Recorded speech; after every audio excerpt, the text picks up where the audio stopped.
Could I get a roll call, please, Brandy? Yes. Brink. Here. Aletsky. Present. Dargis Johnson. Here. Dolly. Here. Ford. Here. And Kays, Spire, Culhane, and Hanson are absent. We have a quorum. Thank you. Third item on the agenda is invitation for public comment participant submittal. If there's anything not on the agenda that someone from the public wishes to talk about, there will be time at the end of the meeting. Please just let Brandy know that you have a topic. Item 4 on the agenda is the approval of the agenda. Can I get and we're going to amend the agenda and move 6A down to 6C. Can I get a motion and a second to approve the amended agenda? I'll make the motion to approve the amended agenda. And I will second that. Could I get a roll call vote, please, Brandy? Yes. Ford. Yes. Dolly. Yes. Brink. Yes. Aletsky. Yes. Dargis Johnson. Yes. Motion carries. Fifth item on the agenda is the approval of the minutes from the November 18th meeting. Could I get a motion and a second for approval? Ford moves to approve. Second. We have a motion and a second. Could I get a roll call vote, please? Yep. Ford. Yes. Dolly. Yes. Brink. Yes. Aletsky. Yes. Dargis Johnson. Yes. Motion is approved. Moving on the agenda, we're moving on to the irregular agenda. 6B is Commission consideration of Resolution 2021-54 approving a replat of the Plains Edition. Brandy, would you take over, please? Yes. Thank you, Jeff. So the Plains Edition, you guys would be familiar with that as we saw the rezone come through in April of 2021, that there was a portion that had to be rezoned from C2 to the R3 multifamily residential as they're moving forward with an apartment complex project. And that is located, this addition is located on the corner of Highway 81 and 16th Avenue Northeast. I'll pull up a map here. This property here. So the rezone went through, that became effective, and then for the plat, and you know, it was not platted previously, so it was brought forward, and we, Case has joined for the record. I don't know if so okay, where am I here? So it was platted administratively, and so the reason that it's before you today is because you can see here it was brought in as one lot, the entire 8.83 acres, and when a plat meets the following requirements in Chapter 24, and then you can see here the A through H, it can be the plat can be done administratively, so it doesn't have to come to Plan Commission and City Council. And that is when for the most part, it's when, you know, all of these requirements are met, but specifically when there's not a development agreement associated with the development that needs to be approved by City Council anyway. So this plat originally was approved administratively, and then that was recorded on August 27th of 2021, so 3 months ago. And so the only reason that it is before the Plan Commission today is because it doesn't meet H, that requirement. So you can see it says no property involved or created by a minor plat shall be involved in a subsequent minor plat procedure for a period of 3 years from the date of filing of the original minor plat procedure. And you can see that's where we get the subdivision process exemption. And so it falls under that provision, but then because it was a year ago and now we're subdividing it from one large lot to 3 lots, and that's really just where each apartment unit, you can have multiple structures on an R3 lot, but I think it's more for financing purposes that they can have a different legal description. And then so how it lays out, you can see they have it. We compared it against their site plan to make sure that they had sufficient utility and access easements, and then also have their private detention pond areas within easements. So with that, I'll open it up for questions. Thank you, Brandy. I do have a question about how we would handle setbacks on lots that are irregularly shaped like this. I mean, I know originally we approved in the concept plan, they were gonna do a 216 unit apartment complex. And it shows that they still plan to do that with garages, but now instead of it being one lot and they have to be separated via the fire code, now we've got side yard and rear yard setbacks. But due to the shape, particularly of lot 2, kind of in the middle there, what's considered a side yard? What's a rear yard? I mean, how do those play into something like this? So in that, we looked at, that was, typically you want to see you don't want the irregular lot sizes. However, how this site lines up, they are meeting all of their setbacks actually for where the structures will go in. And so like with lot 2, and I'll just go up here so it's not as, a lot of this would become side yard. This would be that would be really the rear, and this is the front. So just the very back of that one's rear, and the very front is front, and then all other sides are sides. And so then, kind of going through lot 1. Lot 3 would have 2 corners, 2 front. Yeah, lot 1 Yeah. and lot 3 both abut 2 roads, so they're both double frontage with the rest all being side yards. Yep. And that's if there's double frontage, there is no rear yard. So That's one thing that concerns me when I look at weird shapes like this is how would we do redevelopment? And I know this is a very large lot, or 3 very large lots. They're all almost 3 acres or larger, but it just the weird shape. I mean, if the buildings were built and then burnt down and someone else bought it and had to redevelop it, I mean, it's kind of, in a way. Do you have any? Mr. Chair, Brandy, do you know, I understand this is for financing purposes. Do you have once a thing is financed and it's paid for, do you see that ever reverting to one large parcel? Or would they keep that in place to sell off them individually? I would, and actually seeing them do this is more ideal from our perspective, because then we're able to review it and make sure that it's meeting our requirements.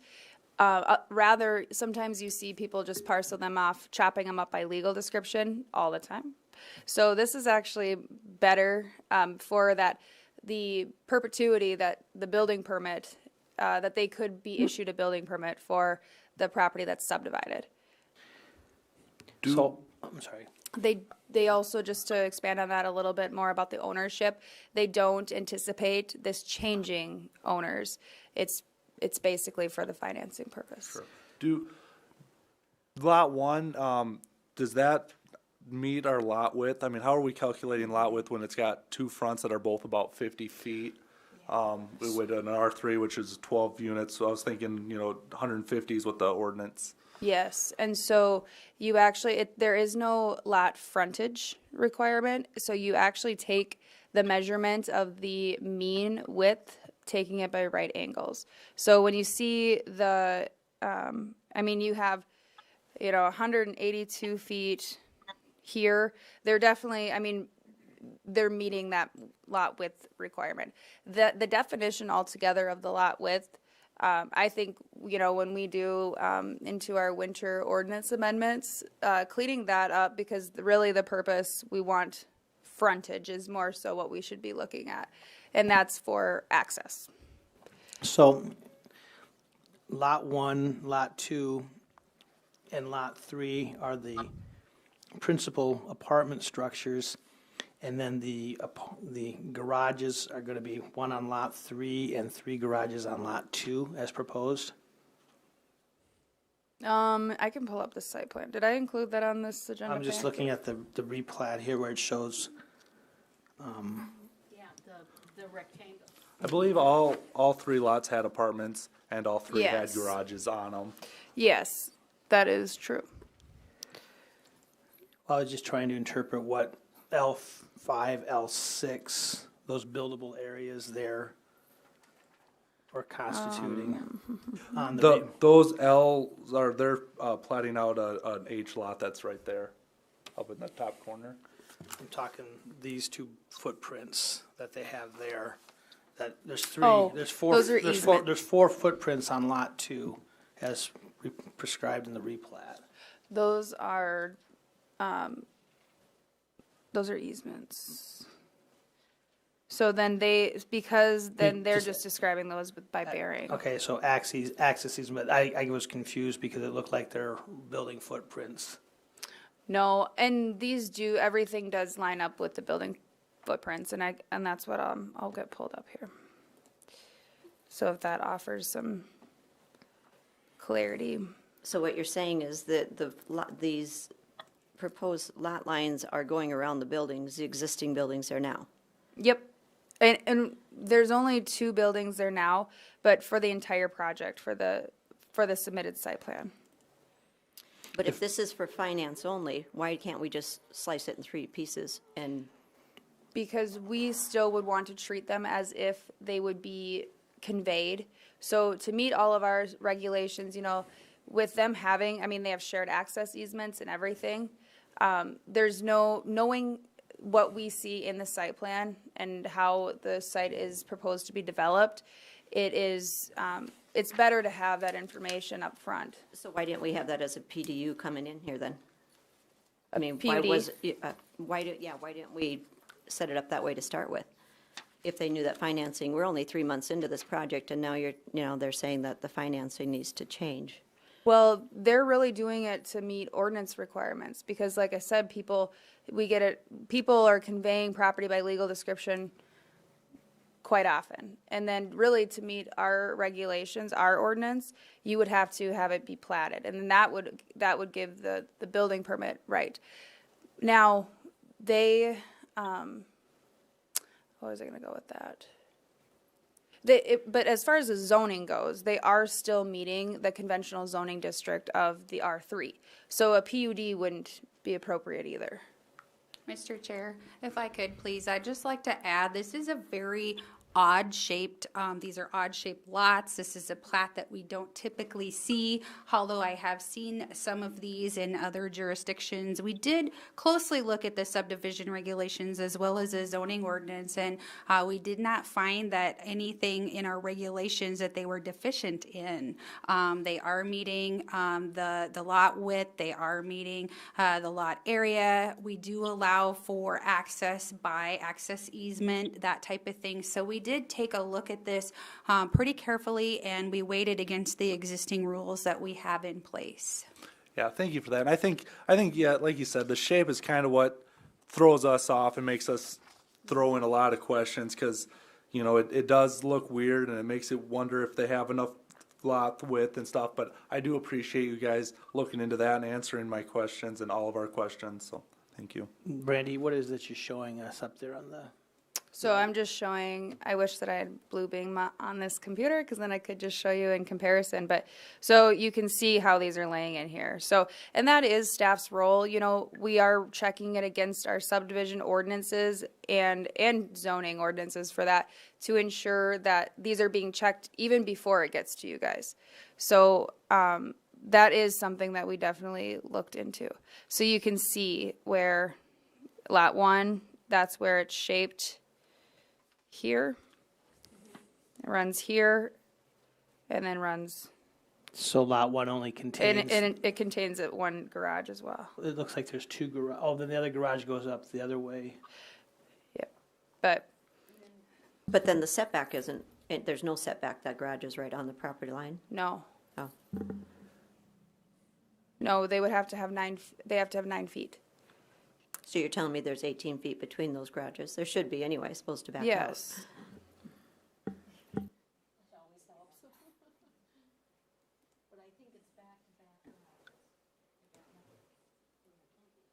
They have separation. But we review that at the building permit phase. My only reason, I was just confused because I was trying to figure out, did each lot have a principal, primary, and accessory structure? Yes. That was the question I was asking. Yep.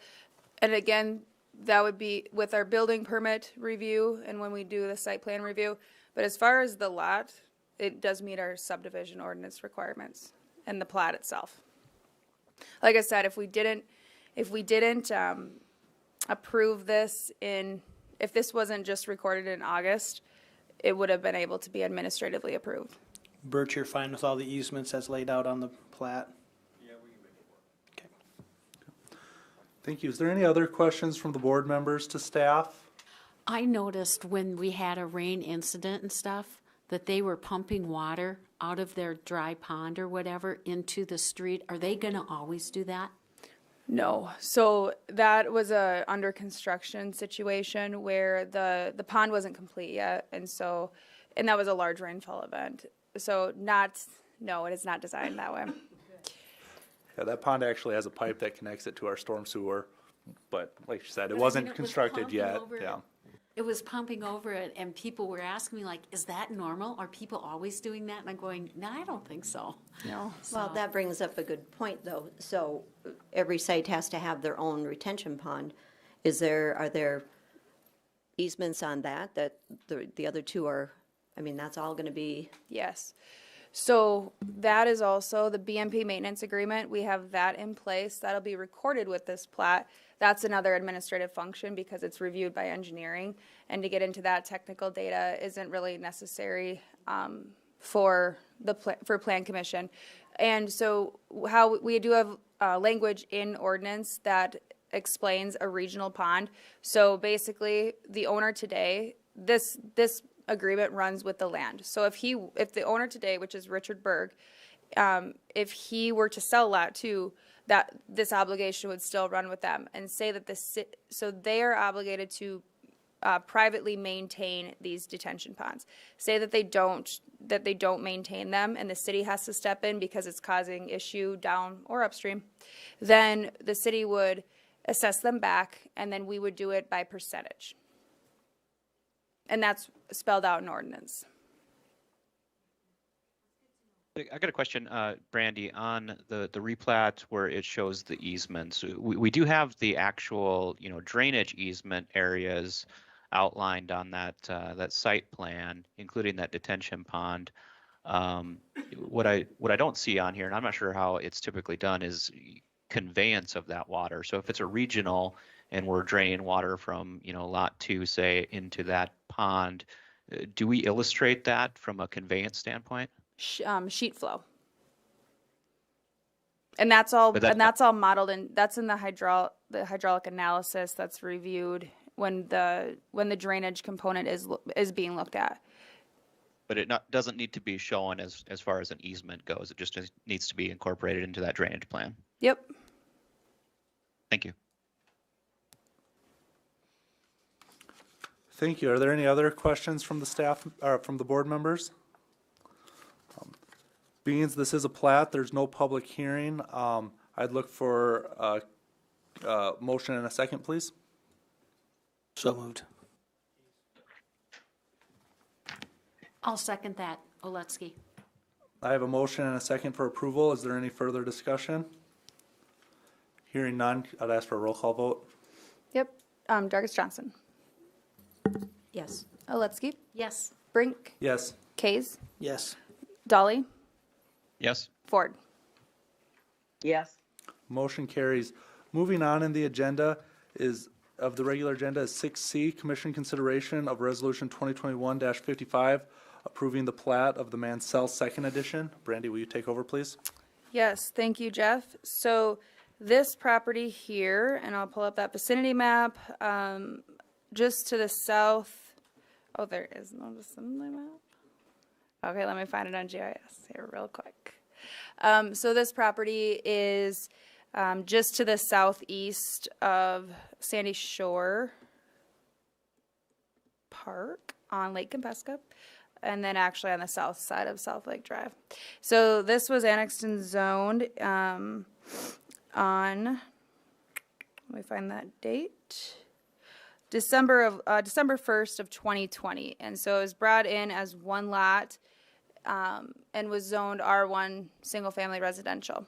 So I'll highlight this here. The current owners back then and now are Jared and Tina Mansell.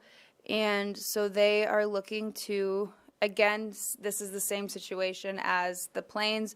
It was administratively platted as the one lot, and I'll pull that back up here, which is the 8.46 acres, December 1st I thought 31st, but December of 2020.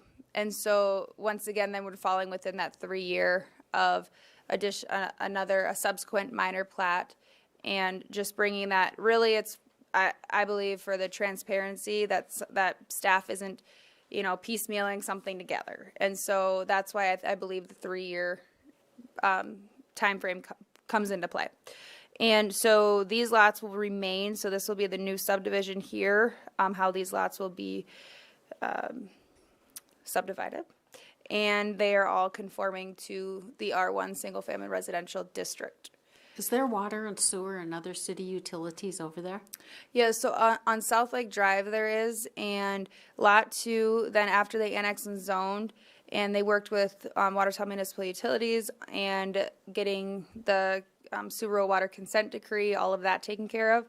So then they were able to connect to city water and sewer, which as the benefits to annexing and zoning. And then I believe these lots 1, 3, 4, and 5 they'll have to be served at the time of building permit issuance. Yep. And then we have they'll have their tapping fee, and then also they do, and they are aware of this as well. And we have the trunk sewer service line connection fee for properties that do not have current sewer service around Lake Compesca, primarily. And so when they do connect, there is a $1,000 per unit, and then if the lot is larger, there's a breakdown too of an additional fee. So that would be worked out at the time of building permit issuance, but just to get that out there for anybody that develops around Lake Compesca that doesn't currently have service, that there is that additional assessment or cost recovery for when that original trunk sewer main was put in to recover those costs. So lots 1, 3, 4, and 5 had to pay that fee to the rural water system, or no? No, so we brought it in. It was one lot. When we brought lot 1 in as a whole as a Yes. one-time fee? Yep.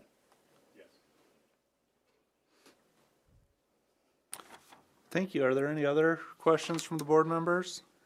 The long skinny end of the south end of lot 5, do you expect that there would be buildings to be located on that area? I mean, technically they could, right?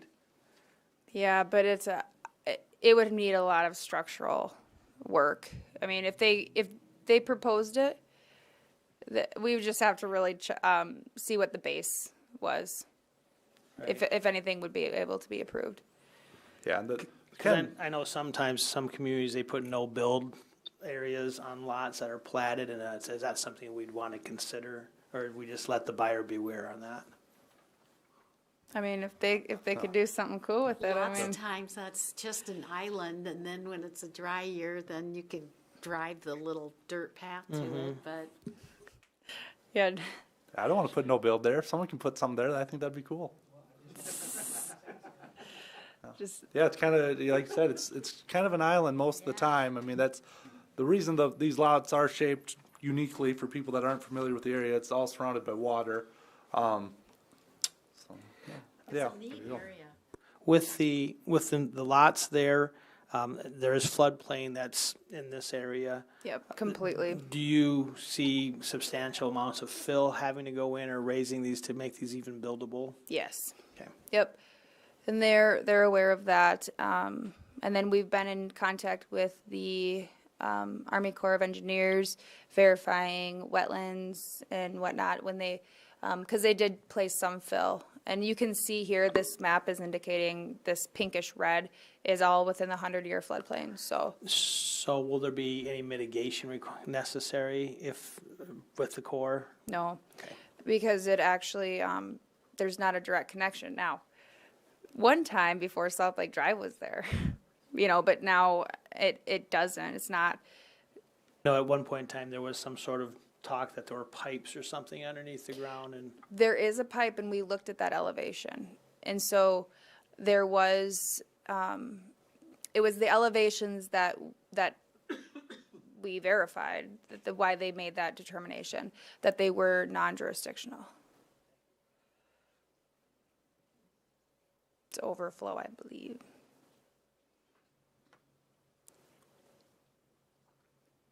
Any other comments from the board members? Hearing none, this is also a plat, so there's no public hearing, so I'll look for a motion and a second for approval.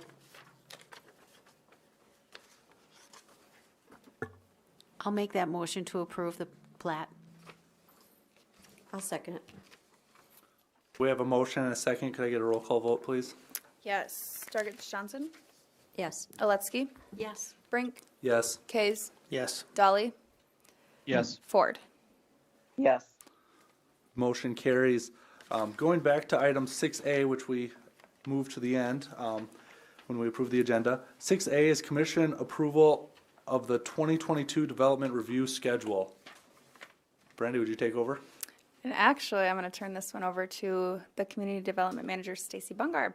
Thank you very much, sir. Brandy, and good evening, commissioners.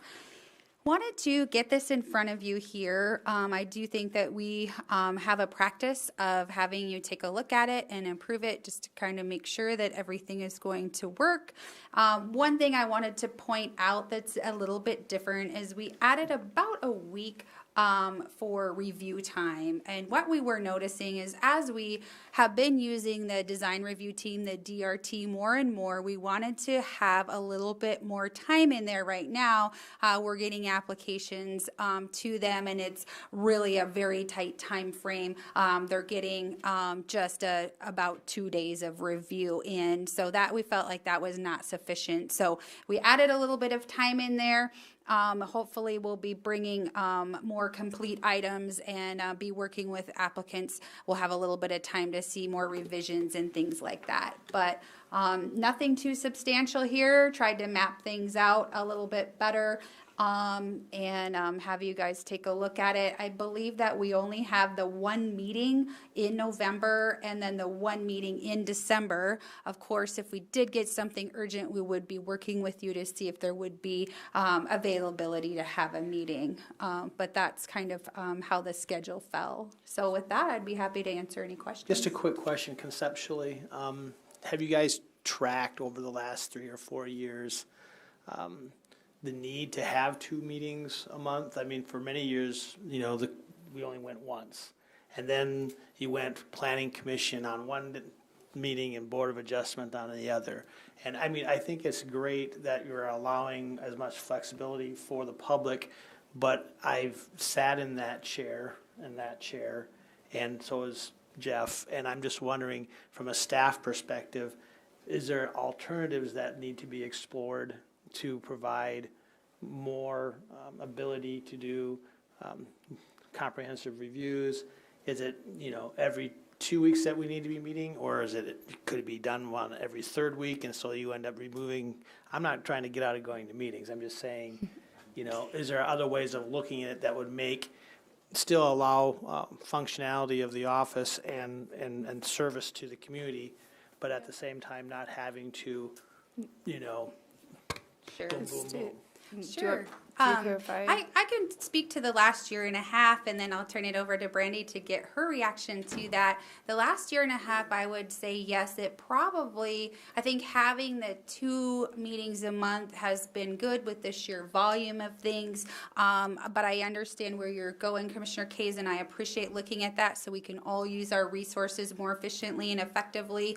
I do believe having this extra 7 to 10 days in there will provide a little bit of relief, if you will, to be able to better work on current projects, but also not lose sight of long-range projects as well. But then I would like to get Brandy's opinion on that as well, since you've been here much longer, and kind of pick your brain as well. So Yes, and I would say we would want to keep the 2 meetings a month.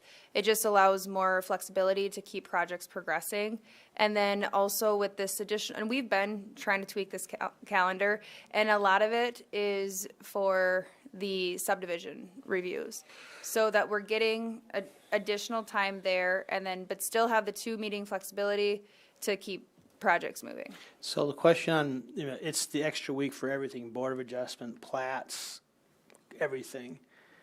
So sometimes do you think that extra week, from the Board of Adjustment perspective, is going to cause any headaches with individuals trying to, wanting to, I missed the date and now I'm already 3 weeks out or what have you, And that's where Stacy and I talked about that, and where it's going to be a work in progress. And so we'll learn. If we are running into a lot of snags that way, we want to hold true to the deadlines, because, that's more thorough review. So if everyone's aware of the deadline and then where it will fall in the meeting, that should work okay, because, we discussed it. If, we don't want to run into because especially Board of Adjustment items, it's always very can do sometimes more pressing. time. Well, it becomes more urgent, it seems to me, on a Board of Adjustment issue than sometimes somebody that's doing a plat or a concept plan who's looking at a 6 or 9 month window to get things done. Lots of times Board of Adjustment actions they happen and then they want to move something within 3 weeks or 4 weeks just because we got a 10-day public hearing notice that's involved in there automatically. And so we're already 2 weeks in from the time the person walks in the door. Yeah. And so if we add another, week to 10 days to that, now somebody is pushed out that much further. And it just seems to me that those are the more contentious issues sometimes, when people don't feel they're getting their needs met in a most efficient manner. And again, I'm thinking more from a staff perspective that gives you flexibility to manage those projects at the same time being visionary and long range and doing policy work as well. That is a very good comment, Commissioner Kays. That was the one hesitation that we talked through. Should we have a different deadline for Board of Adjustment items? And we talked at length about this, and we looked at some other calendars. Primarily, we looked at Rapid City, we looked at Sioux Falls, and then we also looked at Gillette. And they do have about the same deadlines for all of their projects. So we wanted to look at that, see how other communities do this. I understanding that, if somebody did have an urgent need, we would try to work with them if we could on the calendar, like I said, an urgent need to get through the process quicker. It might be possible with some of the Board of Adjustment items, but we figured, with the long range and all of the other activities we have, we wanted to be able to better balance and have better reviews more moving forward, and then also not lose sight of those comprehensive projects that we have. Do those other communities that you referred to, or other communities in the state, do their boards of adjustment and planning commissions meet twice a month, or is it more of a monthly meeting? They all meet twice a month, the communities that were referred to. Good. I was going to make another point. Also, with Board of Adjustment items, as we see the areas that variances are being consistently applied for, that's something that we have continuously tried to make those ordinance amendments so that we're not getting as many Board of Adjustment items. And I think this year has been a testament to that, because we've had a lot less Board of Adjustment meetings and items altogether.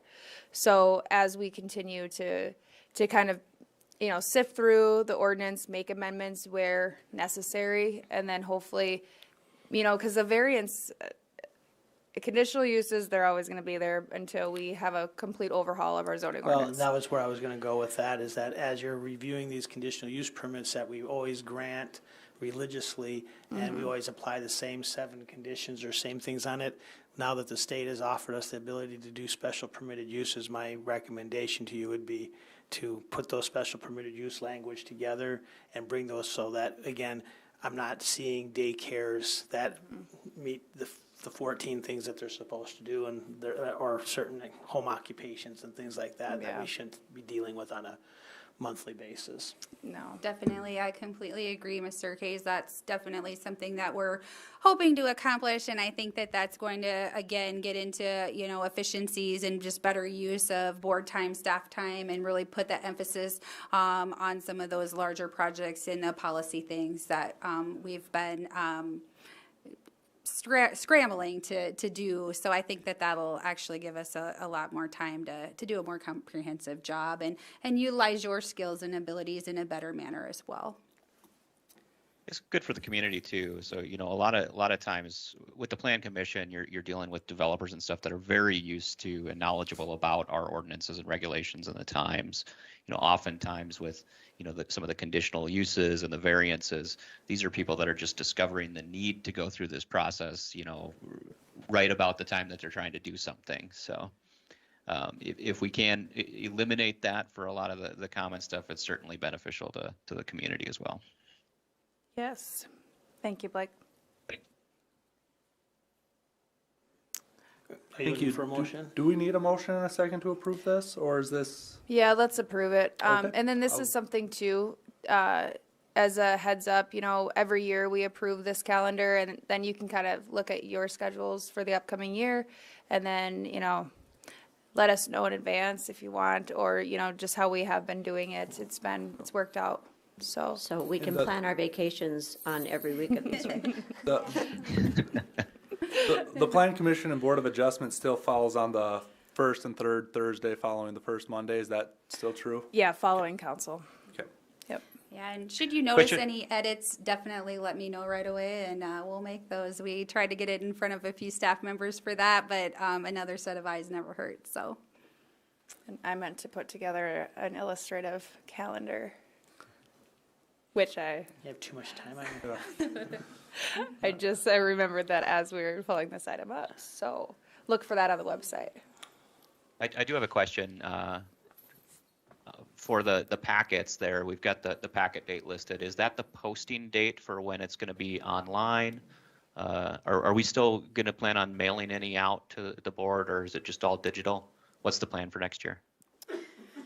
That's a good question. Those packet dates are ideal targets for us to meet to get those posted online. One thing that we would like to do, but I need to do some checking on it, is to see if there would be the ability to offer iPads or something, so we could go all digital. That would certainly I think be more efficient, but again, without having, those reserved, I'd be talking to our IT department and seeing if they have anything for you there. So what we could do is we could go on a system of those that would prefer to get a packet printed and mailed. We could do something like that, or if you feel more comfortable and have your own device, we could do that for the interim time.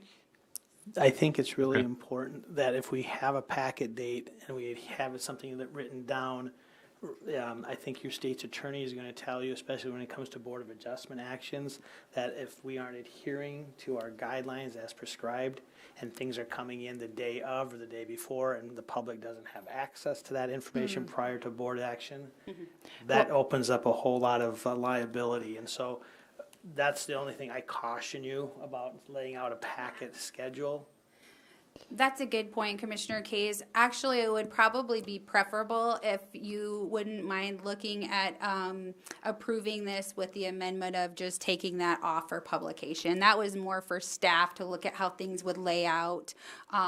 So yeah, we would be able to take that off for publication. Because ideally, the day that we receive the packet is the day that it needs to be made available to the public. Correct. Oh, yeah. And so Correct. And when you're boxing yourself in like this, because I've been in your shoes. Yeah. And so I'm just wanting to make sure that.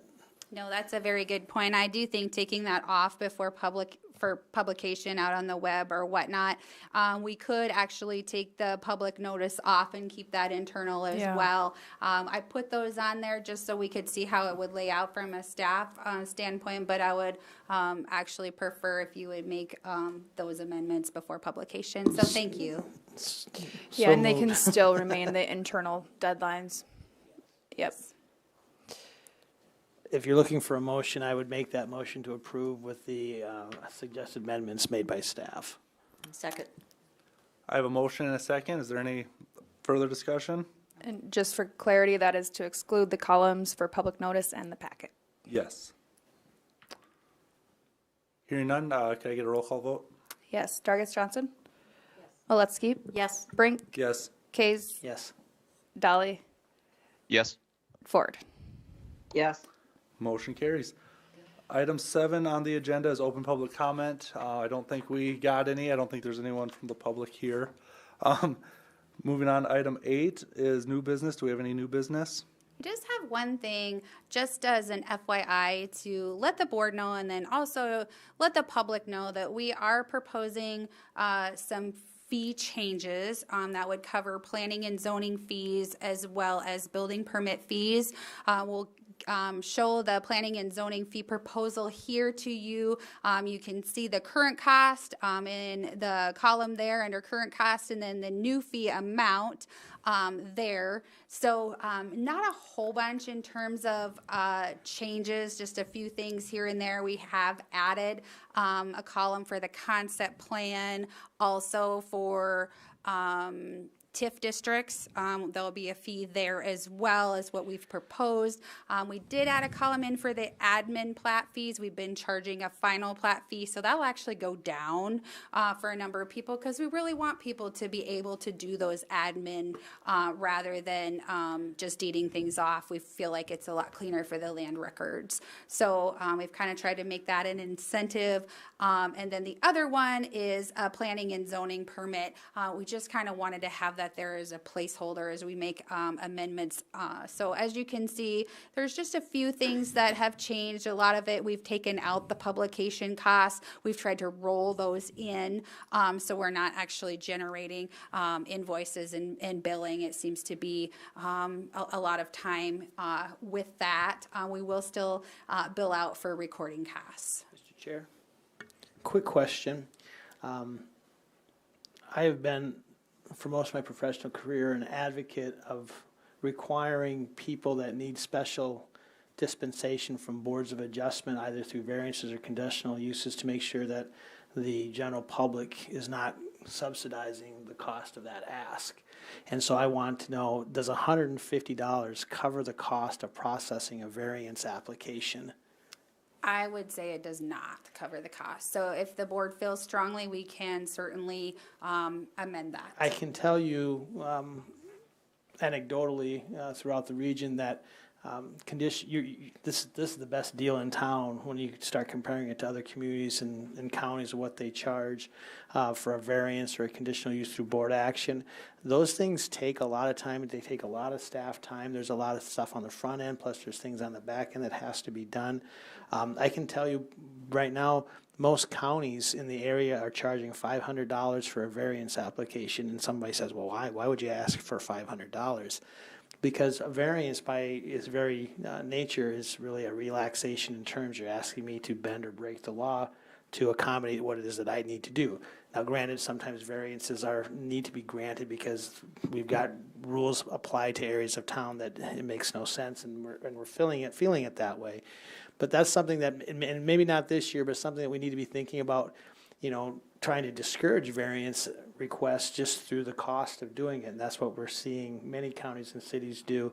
Again, it helps reduce workloads, and at the same time, you're not graying your ordinance as well. So it's something to think about. And then again, with a conditional use application, if I'm notifying everybody within 250 feet and I've got 25 or 30 letters that have to go out at $5 or $6 a piece. No more certified. No more certified, so we're done with the certifieds? Mm-hmm. Okay, well then I feel better about that. Yeah. Then. Yeah, that got expensive. I agree with your statements, Todd. I would probably look at, at least some of our conditional uses a little bit different than a variance request, right? And especially what we're just talking about, like the daycares, the home businesses, right? You don't want to put an undue burden on just because we want to review the use. But that does kind of reemphasize too that we want to take that burden away from those individuals for the stuff that we very commonly do approve with a specific list of conditions. Right. I mean, what we're seeing professionally is that many of these special permitted uses, which take a little bit of staff time to review, I think the $150 is probably an adequate dollar amount to come in and review those specific things that have more than just an allowable use by right. With a conditional use permit, so depending on the scope of them, for example, on the county side, if we're reviewing a 10,000 head dairy, $150 would just not cover staff time for at all to do those types of things. So, and who's getting the benefit of it? Yeah, you can make the argument that collectively we're all receiving a benefit by having more development happening, and everybody should have a little bit of skin in the game. But sometimes I still think it's really the onus is on the individual making the request. So, Sure. just my own soapbox theory Sure. on it. And that is something too that we could look at.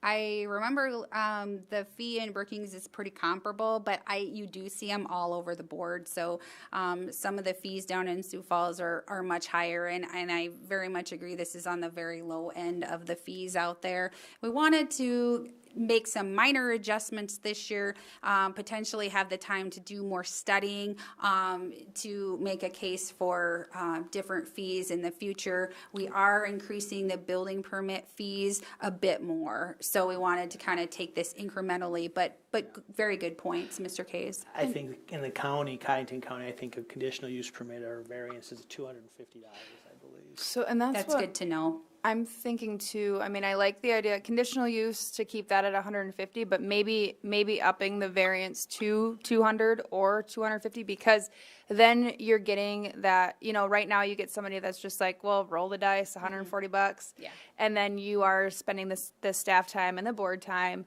on something that, best case scenario, it's what they want. And so they're just going to try. But then, and there's no hardship. So Grant, Roberts County, $500 just to ask Yeah. the question. And 9 So- times out of 10 they get turned down. because you're going to weigh that out too, to be like, do I actually have a hardship? And do I even want to go forward with it, or can I conform? So I mean, maybe we, Yes, definitely. Those are points we'll Yeah. take in, and we can do a little bit more research, and it is not too late to change this. It has not gone out widely to the public at this point. The fee resolution will be considered by the city council on December 20th. So there is still time to make a few tweaks. So wanted to bring you guys into this discussion, kind of show you what we're proposing. We wanted to keep these increases relatively low this year because we will be increasing the building permit fees a bit more. So, but wanted that public disclosure out there. And if anybody has any questions, or anybody that is watching online at home, please don't hesitate to contact us, or come to the council meeting on the 20th, December 20th. So One additional question, and Todd, you brought up a good example there of a conditional use for a very large project, right? Is there any concept of tying the cost to the scope of the project? No, I haven't actually seen any communities do that. Typically, a conditional use is a conditional use. I see where you're going with that. It would be nice if we could have some kind of a differentiating factor in that, but I'm not sure how we would do that. Typically, it's just a straight fixed cost. Right. I've seen it done with, based upon the value, based upon the amount of land usage that's going on. A conditional use for a daycare in the middle of the neighborhood versus an Amazon distribution center. Yep. The amount of work that would go between the two are night and day. This is Ford. I have a question about the fees. So when they're collected, do they go into the general fund? Where do they go? What are those fees eventually used for? They do go into the general fund. Yeah, I think it is required by the state law, and then from then on, the finance department takes care of that. So. And I have another question about your department. Do you do any cost accounting there to get any information about how much time each staff person is spending on each particular kind of item and job activity? That's a very good point, Commissioner Ford. We have not done a full study on that.